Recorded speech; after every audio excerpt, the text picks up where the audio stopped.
Hello and welcome. Welcome to Input English. Today we're going to talk about feeding the calves for the first time.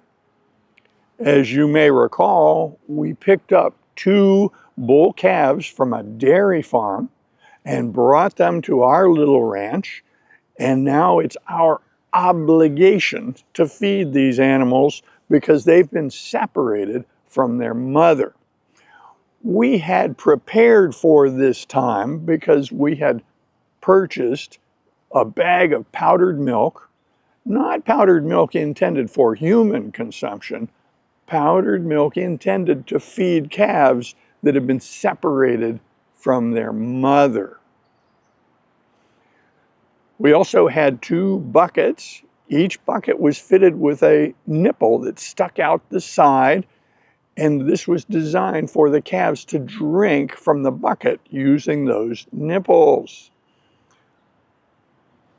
In the morning, after we arrived back from the dairy with these calves, we went out to the pasture with our milk buckets full of milk that we had mixed up, and we held it up, presenting it to the calves. They drank very enthusiastically. They drained the buckets much more quickly than we had expected. Over the weeks, we fed the calves on a regular schedule according to what we had been told at the feed store and what we had read about how to care for young calves. They were drinking milk only. As they grew, they were presented hay. Now, this is an interesting little topic, hay. Hay is an animal fodder cut from fields of grass, and it can be made up of a variety of grasses. It can be alfalfa, it can just be grass. There are different kinds of hay, different qualities of hay. Now, people who grow up in the suburbs or in cities may not even know the difference between hay and straw. They look kind of similar. They come in these bales and they're bound with wire, and we associate them with farms and farming. But as a child, I didn't know the difference between hay and straw. So for those who don't know, straw is a byproduct of growing grains. So if you have a field of wheat and you harvest the wheat, what is left behind is straw. And if you cut that, you can pack it into bales and sell those bales as bales of straw. Those are usually used as bedding for animals or put on the floor to absorb waste products so that cleaning up after horses and other animals is easier. So people use straw on the floor around animals, and they use it for animal bedding. It's not food. It has no food value, and the animals won't eat straw. Now, hay is not used for bedding. Hay is a grass, and it is animal fodder or feed, and it comes in different types. And depending upon what type of hay you purchase, that determines the price. We learned that regular grass hay was less expensive, but it was less nutritious to the animals. The richer hay in our area was alfalfa hay, and it was much more expensive, and the bales were heavier. They were much denser. Now, a bale of hay may weigh 60 or 75 pounds, sometimes more, depending upon its size. And for us, that presented a practical problem of how do you handle these things, because they're big and bulky and awkward to handle. And of course, the solution came to us at the feed store because they sold us hay hooks. So a hay hook has a wooden handle that you can grip. Usually you get 2 of them. So it's a wooden handle, and out of the middle of the handle comes a steel bar, a round bar of steel that comes to a point, but it's also shaped into a hook. And if you remember Captain Hook on Peter Pan, that's kind of what a hay hook looks like. But you have 2 of them. And the way you handle a bale of hay is you put one hook in one side and the other hook in the other side, and then you lift and you can move a bale of hay rather easily. They're heavy, sure, but that pair of hay hooks makes them less awkward. So we eventually needed to buy hay to feed these calves. The other thing you feed calves as they are growing is grain.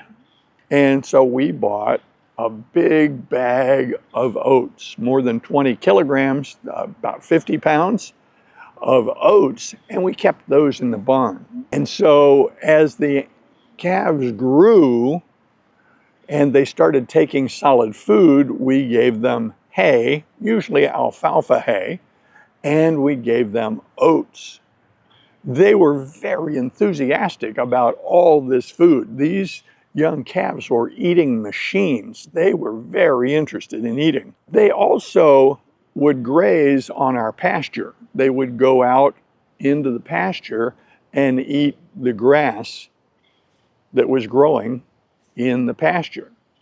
So basically they ate all day. After they started taking solid foods, they would just eat all day. Sometimes they would, rest and nap. You'd see them find a place in the shade and they'd sit down and chew their cud. Now, chewing their cud was explained to me as a kid that they actually bring up food that they previously ate. They bring it up from their stomach into their mouth and chew that and then swallow it again as part of their digestive process.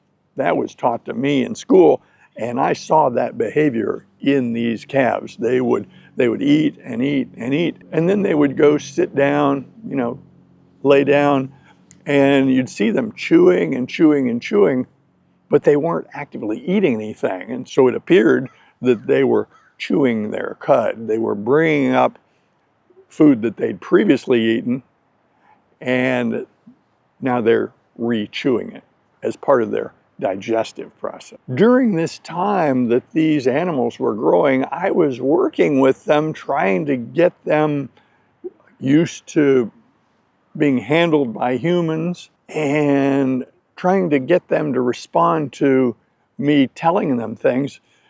And I didn't find them very receptive. At the same time, part of this was my ignorance, because I had never raised cattle before, and I didn't have a feel for how much time it takes or even the specific techniques of how to train an animal like this. Looking back, I think I greatly underestimated the amount of time it takes to train a calf to be a draft animal. As the calves grew, they explored our property and they would test the fence. Most of the fence was barbed wire and it stood the test.